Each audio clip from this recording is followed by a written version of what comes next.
Om Namo Bhagavate Vasudevaya.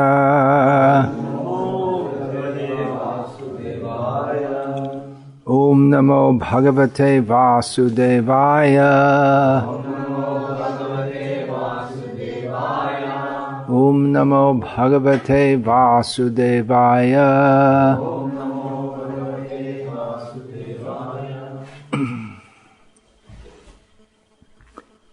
Srimad Bhagavad Gita as it is, chapter 1, text 24. Translation and commentary by His Divine Grace A.C. Bhaktivedanta Swami Prabhupada. Sanjaya Uvacha Evam Ukto Hrishikesho Gudakeshena Bharata Senayor Ubhayor Madhye Sthapayitva Rathotamam. Sanjaya Uvacha Evam Ukto Hrishikesho Gurakeshena Bharata Senayor Ubhayor Madhye Sthapayitva Rathotamam. Sanjaya said, O descendant of Bharata, having thus been addressed by Arjuna, Lord Krsna drew up the fine chariot in the midst of the armies of both parties. Purport: in this verse, Arjuna is referred to as Gurakesh. Guraka means sleep, and one who conquers sleep is called Gurakesh. Sleep also means ignorance, so don't fall asleep in the class.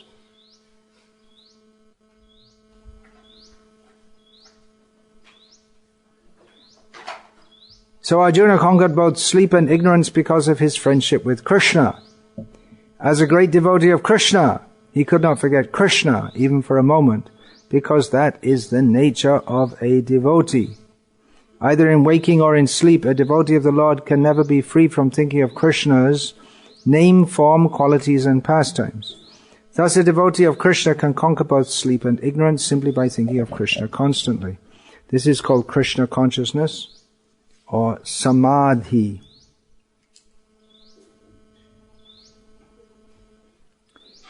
As Hrishikesha, or the director of the senses and mind of every living entity, Krishna could understand Arjuna's purpose in placing the chariot in the midst of the armies. Thus he did so and spoke as follows. Now in this purport, Srila Prabhupada states that either in waking or in sleep, a devotee of the Lord can never be free from thinking of Krishna's name, form, qualities and pastimes. So they may say, well, what's wrong with sleeping? Arjuna conquered over sleep, so if you're asleep and you're thinking of Krishna, then that's fine, isn't it? Well, that's one way of, you can say, of conquering sleep, is that one is not simply merged in some psychophysical suspension, but one's actually thinking of Krishna. Another thing is that a devotee doesn't only want to think of Krishna's name, form, qualities and pastimes, he wants to do some active service for Krishna also. Now, the reason I chose this verse to speak on today is because this is the first time in the Bhagavad Gita purports that Srila Prabhupada uses the term Krishna consciousness. Telugu translation? In Telugu? Yeah, just tell me. No. This is the first time that Srila Prabhupada uses it in his Bhagavad Gita, and I don't know about others, but I tend to think of the Bhagavad Gita as it is, as the first of Prabhupada's books.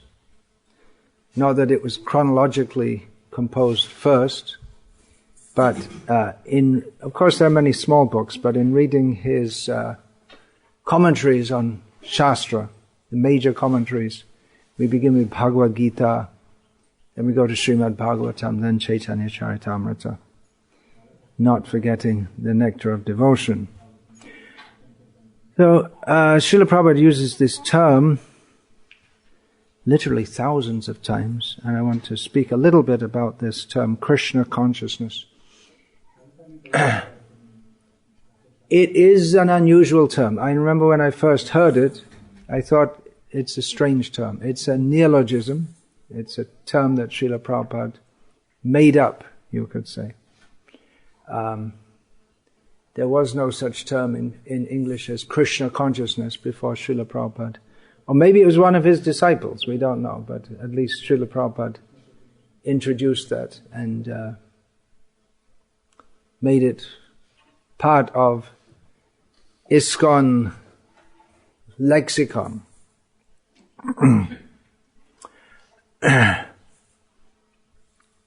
Consciousness, at that time, Srila Prabhupada was in the hippie land, or the East Coast branch of hippie land in New York City. And consciousness was a very common word, as it is even today in New Age circles in the Western world. Consciousness is talking about, especially the consciousness expansion was a phrase that was going around. Particularly with the idea was that by taking certain kinds of drugs, illegal drugs, psychotropic drugs, especially LSD, lysergic something acid, the consciousness would be expanded because there's certain drugs which are taken, they affect the mind, and people thought they had spiritual insights or various insights by taking these drugs. So consciousness was a buzzword, and even up to the present day we hear about consciousness raising. So it was an attractive word to catch the attention of the Srila Prabhupada's main preaching audience. It wasn't his desired preaching audience particularly. Of course he wanted to reach the whole world, but Srila Prabhupada's plan, it seems fairly clear in coming to the Western world, was that he wanted to meet the intellectuals and the leaders of society and impress upon them the importance of Krishna consciousness, but instead he got the dregs of society and he picked them up, which is also quite in line with Chaitanya Mahaprabhu's mercy mission. So this term, Krishna consciousness, became central to Srila Prabhupada's lexicon and that of his followers. Srila Prabhupada, but then we have to think, what is actually meant by that? Srila Prabhupada came to this world to give Krishna consciousness. He came from the spiritual world, appeared in Calcutta, eventually went to the Western world, and from there spread Krishna consciousness all over the world. But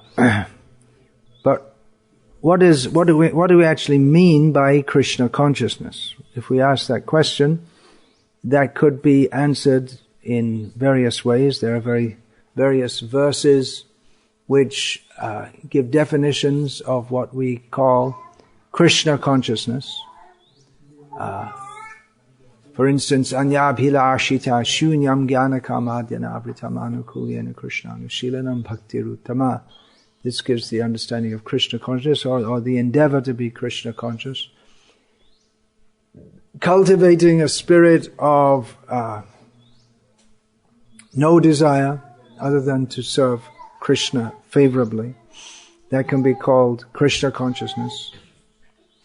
Yaha yasya harer dase karmana manasa gira nikhilasya pyavastha sujivan mukta sa uchyate.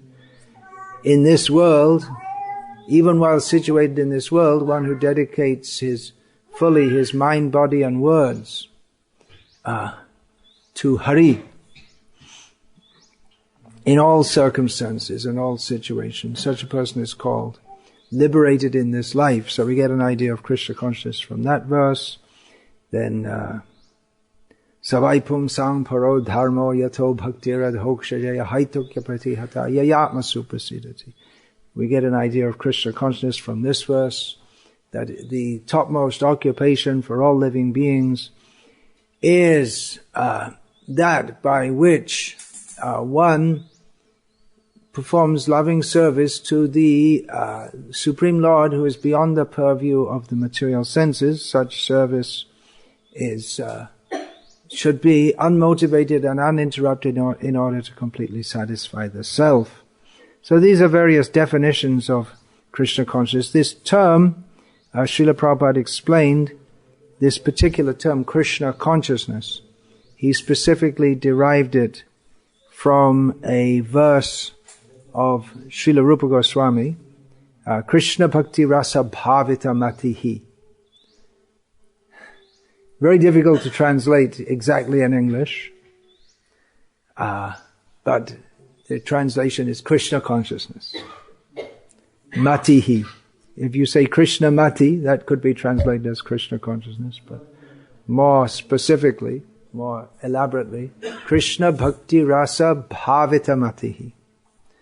And when one's thoughts, I was going to use the word consciousness, but you can't define a word using the same word. When one's thoughts are immersed in the rasas of devotional service, in the mellows of devotional service, that is called Krishna consciousness. Krishna Bhakti Rasa Bhavita Matihi. Kriyatam yadi kutopi labhyate tatra lolyam api mulyam ekalam janma koti sukritayana labhyate. Rupa Goswami says that this Krishna consciousness, if it is available somewhere for purchase, it's of course we can't buy Krishna consciousness, but it's a metaphorical way of speaking. Then one should certainly purchase it. What is the price? Intense desire is the only price by which one can attain it. The currency of materialistic, pious activities, even many lifetimes, millions of lifetimes of mundane pious activities, and is not suitable currency to purchase this Krishna consciousness.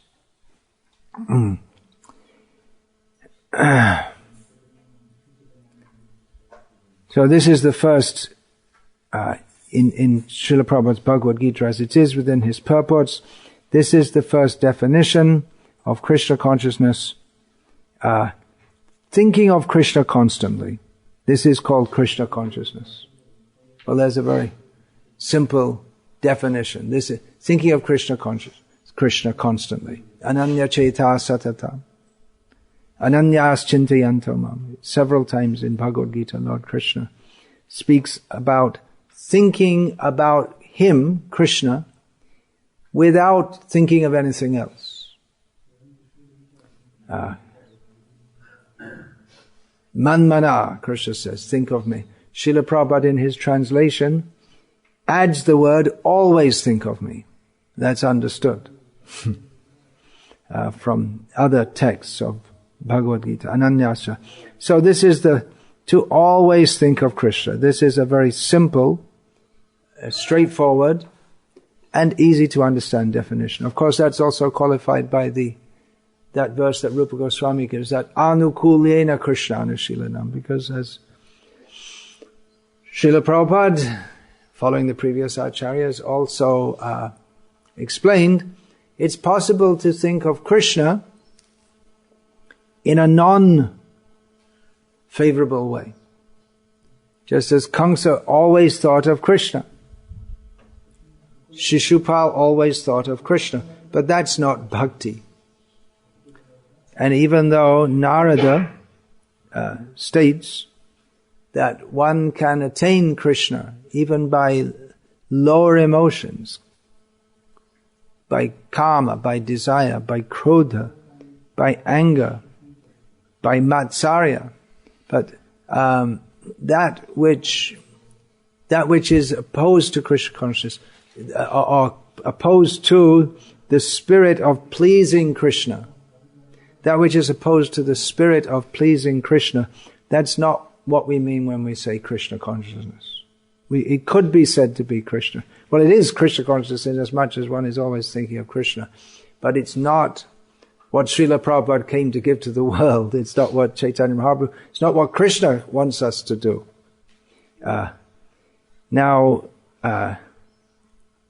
Yesterday I spoke how it may be that devotees sometimes do things that are not pleasing to Krishna. For instance, in this month we're celebrating Mother Yashoda's tying Krishna up, which Krishna didn't like. But it's in the spirit of pleasing Krishna. The underlying spirit is one of pleasing Krishna. Whereas someone who's a demon may actually please Krishna, but with a different spirit. He may actually, just like Shishupal insults Krishna, that's his intention, to insult Krishna. But Saraswati enters him and she makes him speak in such a way that the words can be understood as praises also.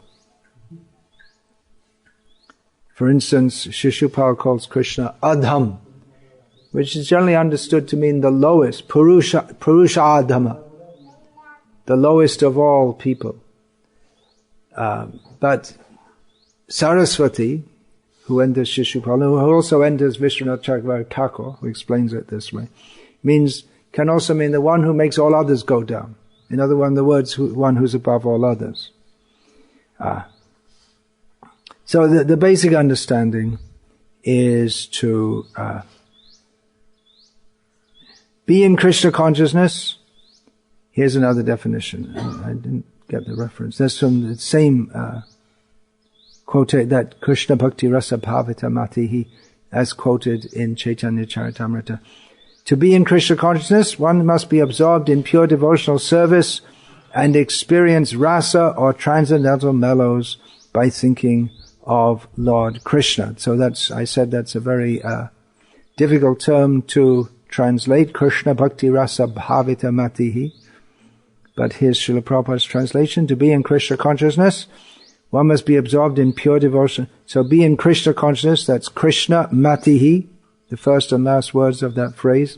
One must be absorbed in pure devotional service, that's Bhakti, Krishna Bhakti, and experience rasa or transcendental mellows, Krishna Bhakti Rasa, bhavita, by thinking of Lord Krishna.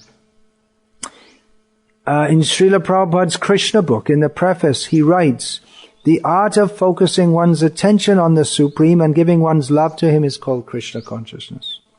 So here we see there are two major divisions of definition of Krishna consciousness. One is sadhana and the other is sadhya.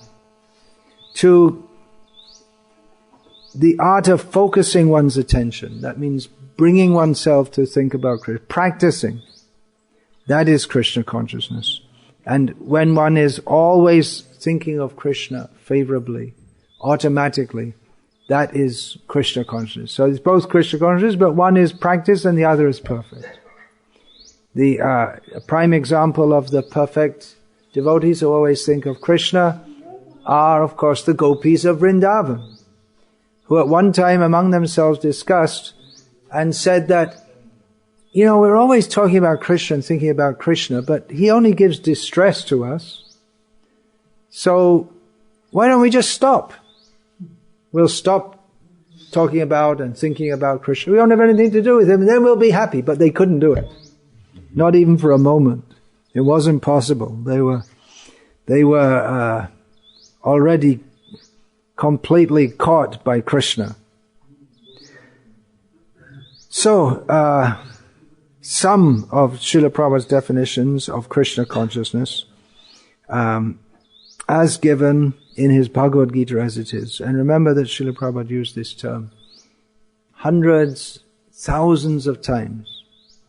So, although Krishna consciousness can be said simply always thinking of Krishna, that's constantly thinking of Krishna, but there are many nuances to that, different angles on it, and Srila Prabhupada has given various definitions of Krishna consciousness, or various angles by which we can understand what is Krishna consciousness. And it's important that we understand what Krishna consciousness is, right? Seeing as we're supposed to have dedicated our lives for becoming Krishna conscious.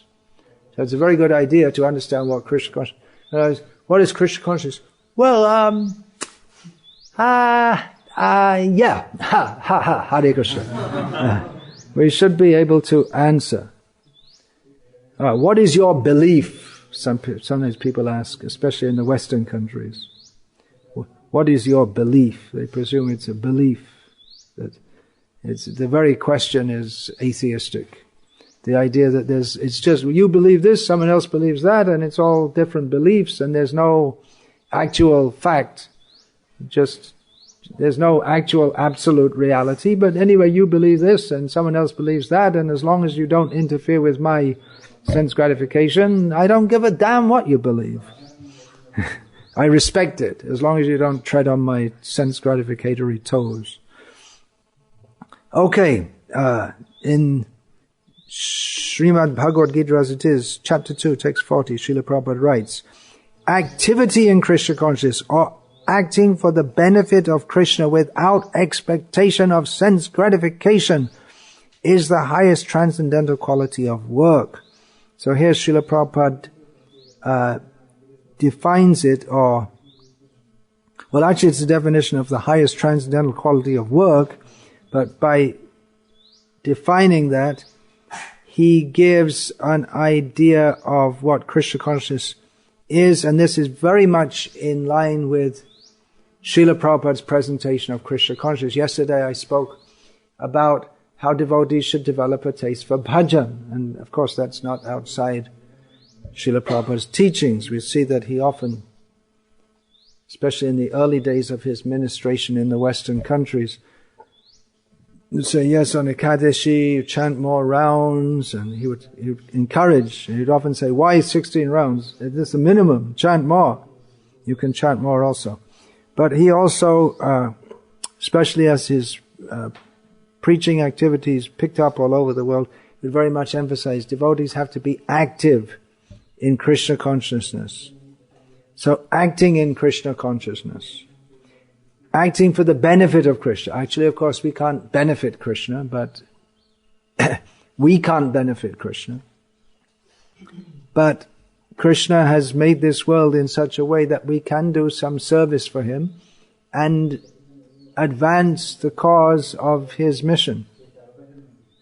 So activity in Krishna without expectation of sense gratification. Now this is very important because most people who have any idea of doing something religious, or they'll do something for God, like putting money in the box, or following some vow to please such and such a god or a goddess, with the idea of getting something back. We'll fast on such and such a day to please such and such a goddess, and then that will protect my husband. Wives used to do that, and now it's completely forgotten, but it used to be a common thing that Hindu wives would fast once a week, I can't remember which day, and that's supposed to be for the benefit of their husband. So this is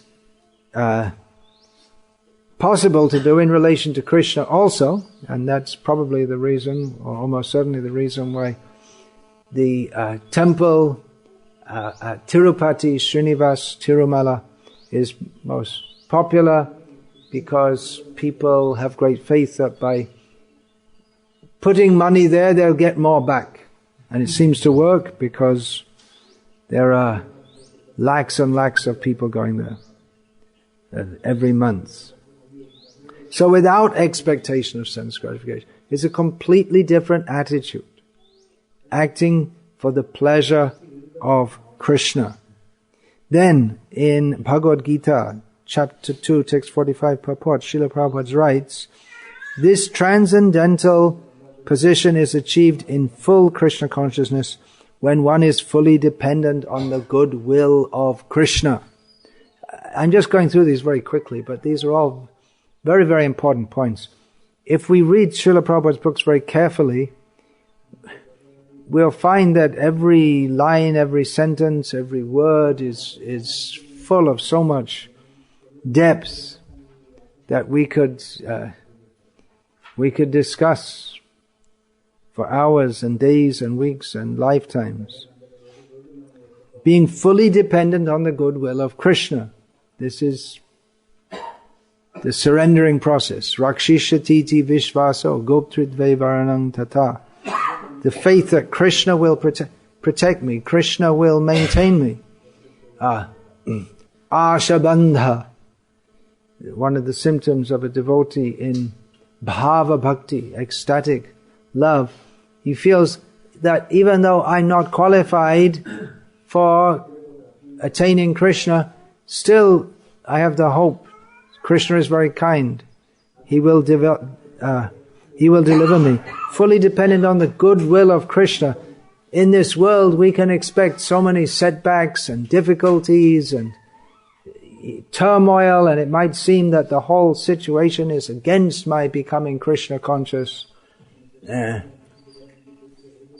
Why doesn't Krishna arrange for me to get 3 crores of rupees? Then I could pay off all my debts and have enough money to retire early, and I could serve Krishna all my life. But as it is, I have to work very hard, and I'm always in anxiety about this money. What's wrong with Krishna? He doesn't seem to understand me very well. Come on, Krishna. Where's the money? What kind of God are you? 3 crores is nothing for you. But the devotee has the faith that whatever situation I'm in, Krishna has placed me in this situation for my benefit, I'm in this situation due to my previous activities, but Krishna has very kindly manifested himself to me through Guru, Sadhu and Shastra. So let me serve Krishna according to my, as best I can according to the situation. This of course is the message of the Tatenu Kampan verse, which Srila Prabhupada said this should be the motto of every devotee. Tatenu Kampan susamikshmano bhunjana evatmar kritam vipakam hridbhagva pubhir vidita namaste jivete yo muktipade sadhaya bhak. One who, Lord Brahma says, goes on serving you, despite all difficult situations, thinking that I'm in this situation due to my previously committed activities, but let me go on serving Krishna, expecting His mercy, serving Hridvag Vapubi. We find these terms or slight variations on them throughout the Bhakti Shastras, with the heart, with the words, with the body. One dedicates them all fully in the service of Krishna, expecting Krishna's goodwill. That my situation doesn't seem to be very good, but anyway, Krishna Bharadoyamai, Krishna is very kind. Krishna will deliver. Yeah, these kind of terms come again. Pranayar arthar dhyavacha shreya acharnang sada, with one's very life, with one's money, with one's intelligence, with one's words. One should always act for the ultimate benefit. Then stanesita shutikatang tanuvang manobi, with the body, with the words, with the mind, one should serve Krishna. So these terms come again and again. So that's also Krishna consciousness means to engage all our mind, body, words in the service of Krishna. Sarvopadi vinirmuktam tatparatvena nirmalam hrishikena hrishikesha sevanam bhakti ruchyate. Engaging the senses in the service of the master of the senses, being freed from all mundane designations, taking Krishna to be supreme, having pure heart. If one engages the senses in the service of the master of the senses, that is called bhakti. So that's another definition. There's so many, which Srila Prabhupada, drawing on his vast knowledge of all the shastras and his complete immersion in that, in various purports to various verses, from various angles and with various nuances, gives definitions of this term, Krishna consciousness. So, in Bhagavad Gita chapter 2, text 53, purport, Srila Prabhupada writes, in Krishna consciousness one comes directly into communion with Krishna, and thus all directions from Krishna may be understood in that transcendental state. So here's Srila Prabhupada is talking about the effect of Krishna consciousness. Or what is Krishna consciousness? One comes directly in communion with Krishna. This word communion, it's actually used in the Roman Catholic tradition. I happen to know, having been raised in that, where in the Mass, which is the service, some ritual people go to, they have what's called Holy Communion, and they give you prasadam, with the idea that Jesus, he had the Last Supper with his apostles, and he broke bread and gave it to them. So the priest who's representing Jesus gives you bread, and in this it means communication or coming together. In the Catholic Church now they have special bread which is made, tiny little wafer, just enough to put on the tongue. It's not really a meal, it's just a ritual. But the idea is that you come in contact, communion, it's called communion, you come in contact with God or with Jesus by taking this bread which he has given. So coming into, we find in Bhagavad Gita again and again this term, yoga, yuktaha, linked. So linked with Krishna. Ultimately, of course, these terms comes mostly in the opening chapters of Bhagavad Gita, where in most of the verses Krishna doesn't directly mention himself. Directly. So when one takes to Krishna consciousness, one is directly in communion with Krishna. You may say, well, I didn't see Krishna. Where is he? He is realized as much as we give ourselves to Krishna. We are in contact with Krishna. When we chant Hare Krishna, as Srila Prabhupada writes in another purport here in this Bhagavad Gita as it is, when a devotee chants Hare Krishna, then Krishna and his energy, which he doesn't say directly, that means Radharani, is dancing on the devotee's tongue. So we are in contact. Actually, we're always in contact with Krishna. We can't not be connected with Krishna because Krishna is everywhere. Krishna is in everything.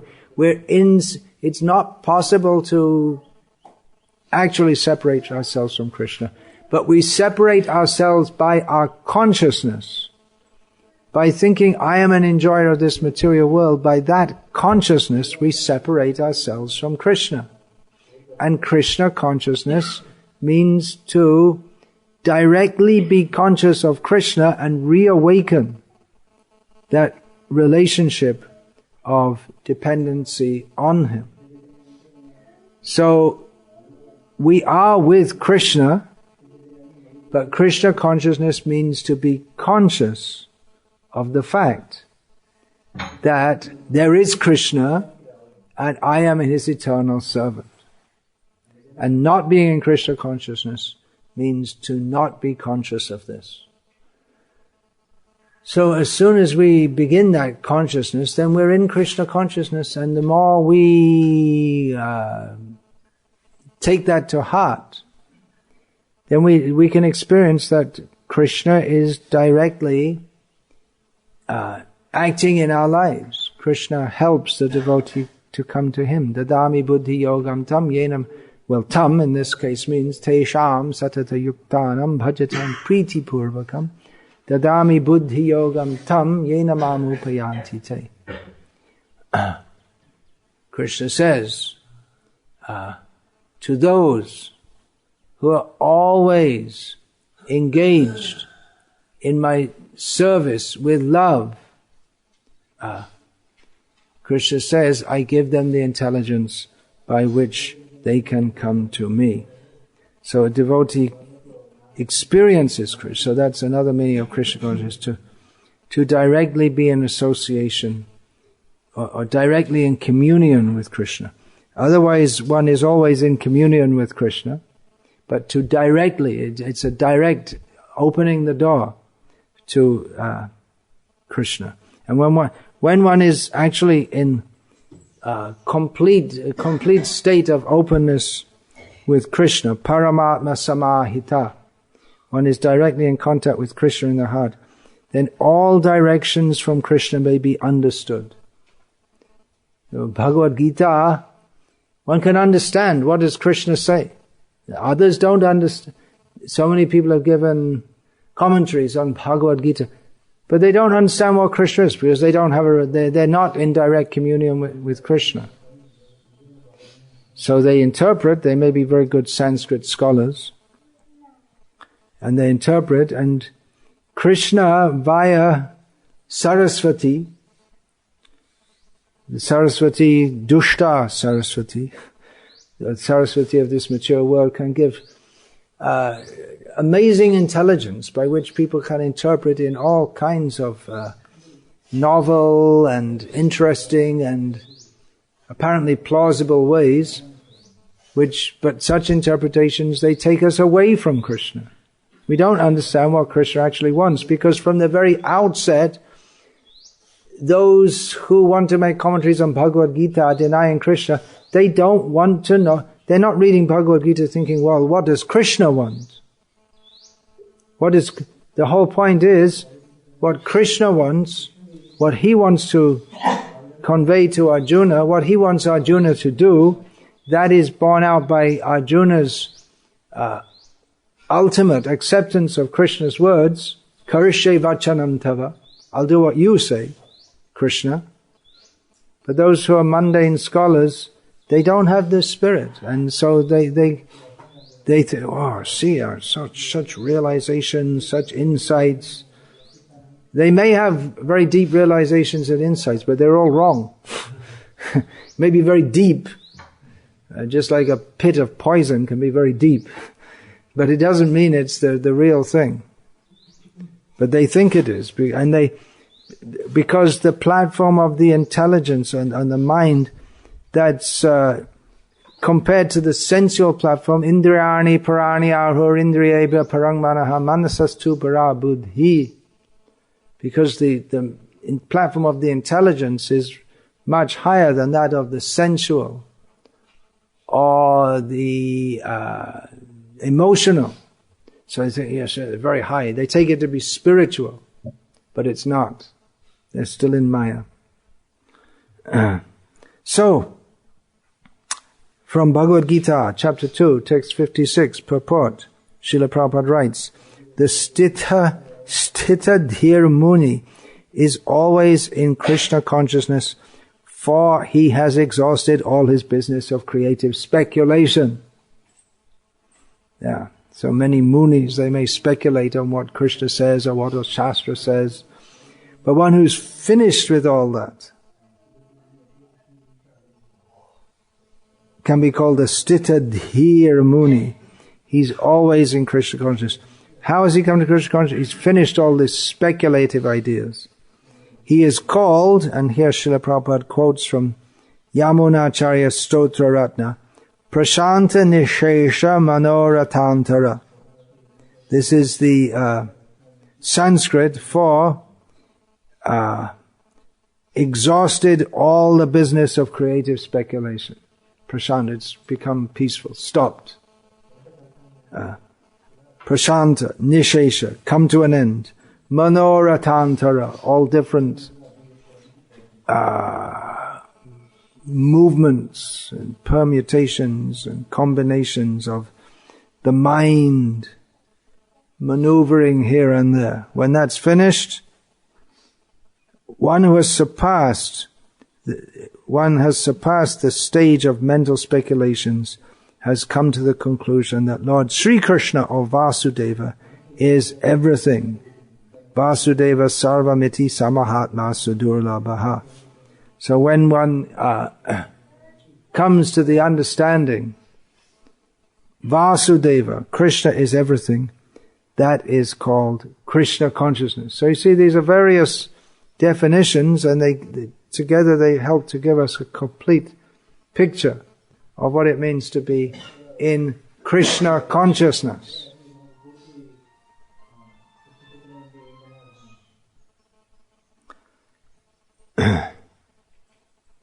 These are all from the second chapter of Bhagavad Gita.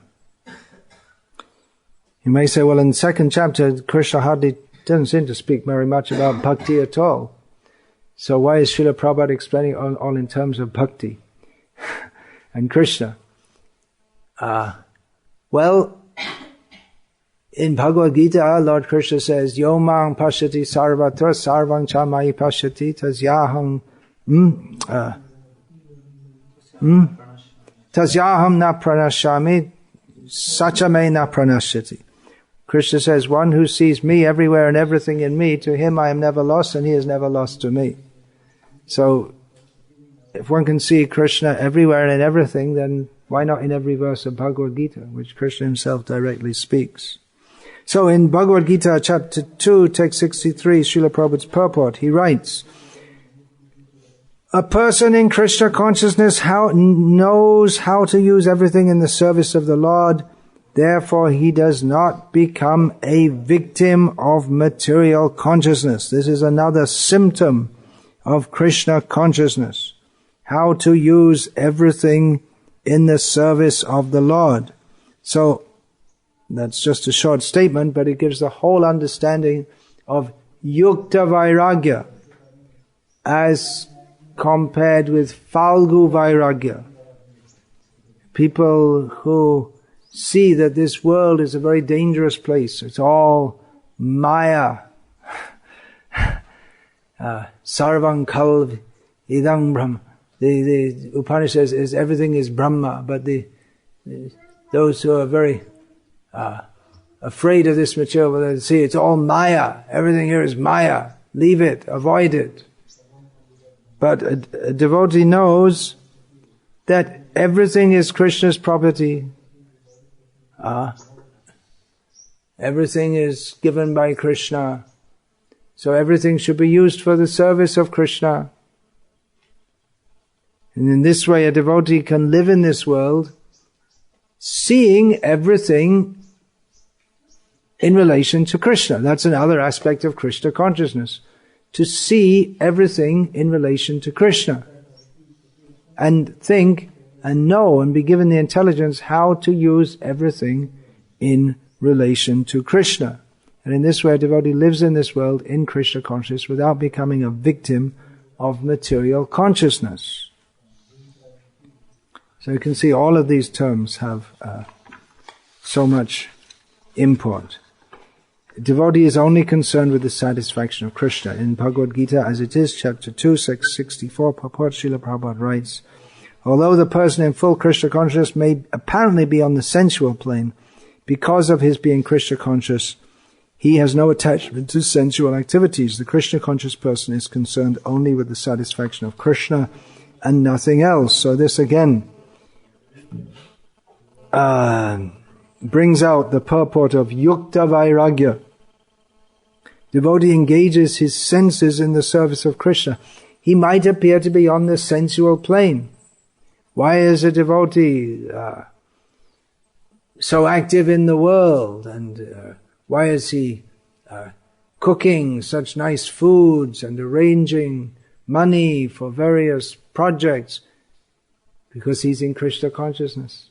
He's not a materialist. Srila Prabhupada wrote in one of his early Back to Godheads, which he published before he came to America, that people see me as a sadhu and they say he's a very strange sadhu because he's always busy running around to the getting money, going to the paper market, selling magazines, haggling with the paper seller over the price, all these things. It may seem that he was a businessman and he's become more business-minded after becoming a sadhu.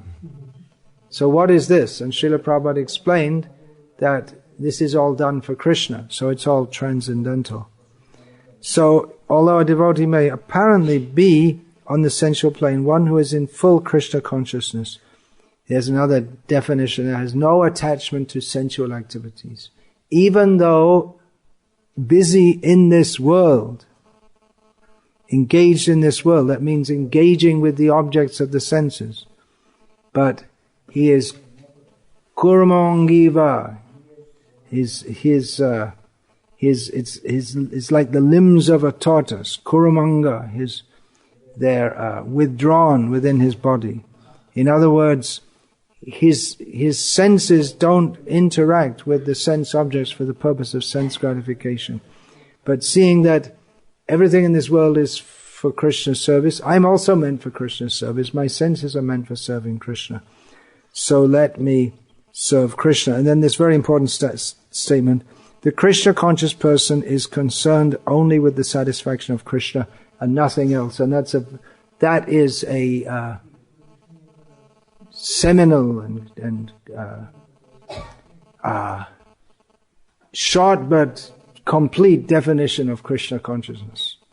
The Krishna conscious person, so Krishna conscious means to be concerned only with the satisfaction of Krishna and nothing else.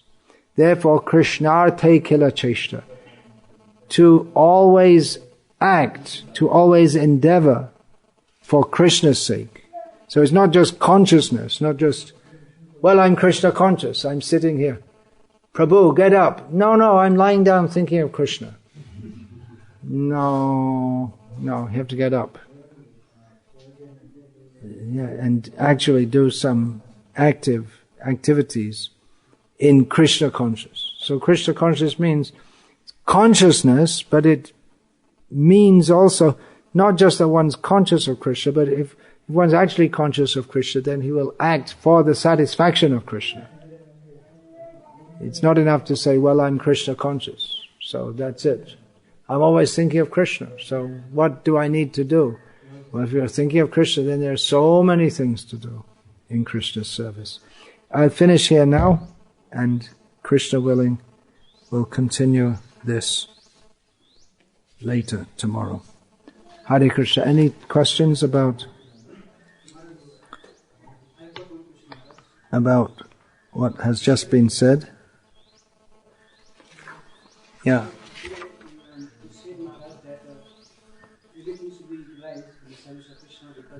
Everything should be utilized in the service of Krishna because everything belongs to Krishna. But studying your lecture, you were telling Maharaj that what is not necessary in our devotional life or in the use of service. What is not necessary in our devotional life? That becomes our obstacle in Krishna consciousness. Yeah, it's not that because everything belongs to Krishna, that everything is Krishna's consciousness. There is a difference between Krishna consciousness and Maya. Everything belongs to Krishna, but we are in the illusory consciousness of thinking that everything doesn't belong to Krishna. So if we act in that consciousness, that's not Krishna consciousness. Looking like it's the most difficult thing to understand. Well, it is for most of the jivas in this material world. It's not all one.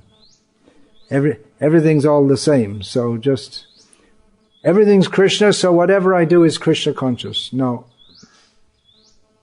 That's not a fact.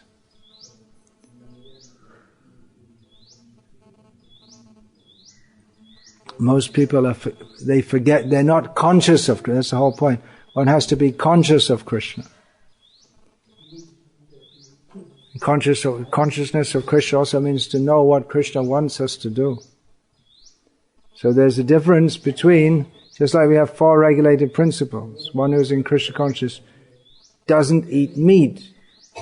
because he only wants to take Krishna prasadam. Someone who's not in Krishna consciousness may eat meat. There's a difference. It's not all the same. And the result is different also. One who takes only Krishna prasadam because he wants to please Krishna, in this way, not only is his body nourished, but his Krishna consciousness is nourished. Whereas someone who doesn't care, says, oh, everything's Krishna, so let me eat some meat. So then he'll go to hell, and hell that's Krishna's also there. It's also made by Krishna.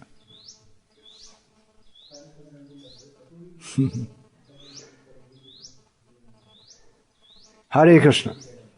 Srila Prabhupada ki jai. Hare Krishna. All glories to Srila Prabhupada.